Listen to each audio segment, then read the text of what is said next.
इंदिरा गांधी जी कोई हुई हैं प्रधानमंत्री। कम्युनिस्टों से मिलकर उन्होंने चुनाव जीता। मुख्यमंत्री आदि को चलाने वाले आईएएस पदाधिकारी होते हैं। समाज में नियंत्रण करने वाले आईपीएस पदाधिकारी होते हैं।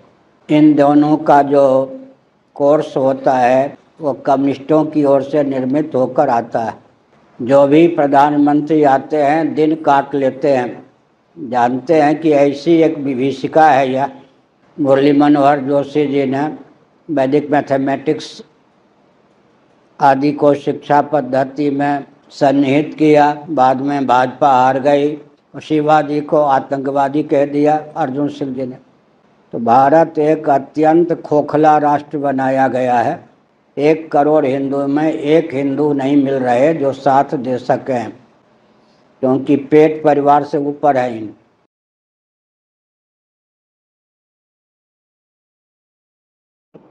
इंदिरा गांधी जी कोई हुई हैं प्रधानमंत्री। कम्युनिस्टों से मिलकर उन्होंने चुनाव जीता।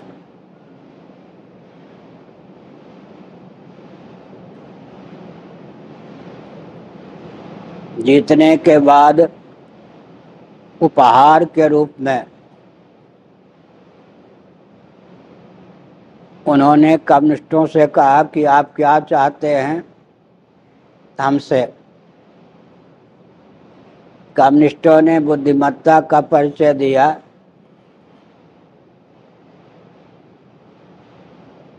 एक मानव संसाधन मंत्री, शिक्षा मंत्री हमारी भावना के अनुसार एक व्यक्ति को बना दीजिए। जवाहरलाल विश्वविद्यालय का वाइस चांसलर हमारी भावना के अनुसार बना दीजिए। इंदिरा गांधी का मस्तिष्क दुर्बल सिद्ध हुआ।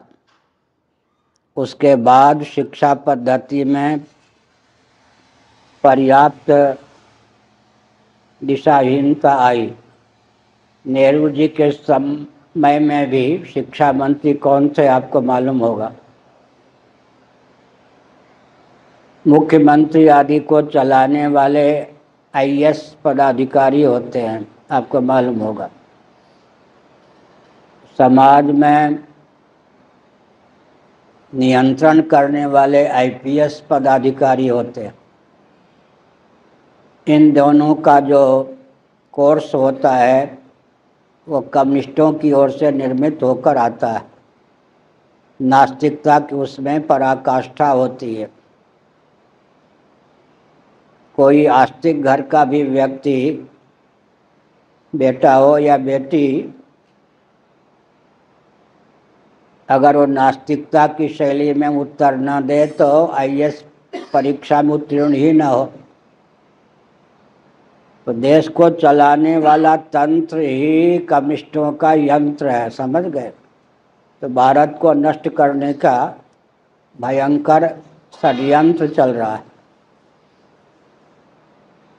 जो भी प्रधानमंत्री आते हैं दिन काट लेते हैं। जानते हैं कि ऐसी एक विभीषिका है यह।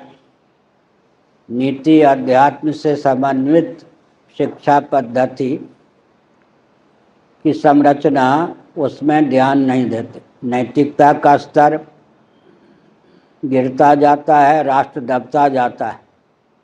चहल पहल करके प्रधानमंत्री शांत हो जाते हैं। मुरली मनोहर जोशी जी ने वैदिक मैथमेटिक्स आदि को शिक्षा पद्धति में सन्निहित किया। बाद में भाजपा हार गई। कांग्रेस के शासनकाल में मानव संसाधन मंत्री बने अर्जुन सिंह। उन्होंने कहा सांप्रदायिकता है, वो सब हटा दिया। गणित को भी, सबको, नीति को भी सांप्रदायिक कह दिया। और शिवाजी को आतंकवादी कह दिया अर्जुन सिंह जी ने।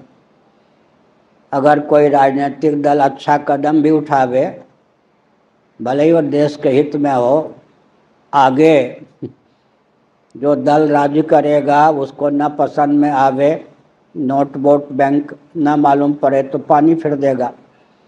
तो भारत एक अत्यंत खोखला राष्ट्र बनाया गया है। हिंदुओं की पहचान पेट और परिवार के अलावा कुछ नहीं। 1 करोड़ हिंदुओं में एक हिंदू नहीं मिल रहे जो साथ दे सकें, क्योंकि पेट परिवार से ऊपर है। व्रत आदि भी करते हैं तो पेट परिवार के पोषण में भगवान देवी देवता सहयोगी बन जाए। लक्ष्य बहुत सीमित, बहुत संकीर्ण है।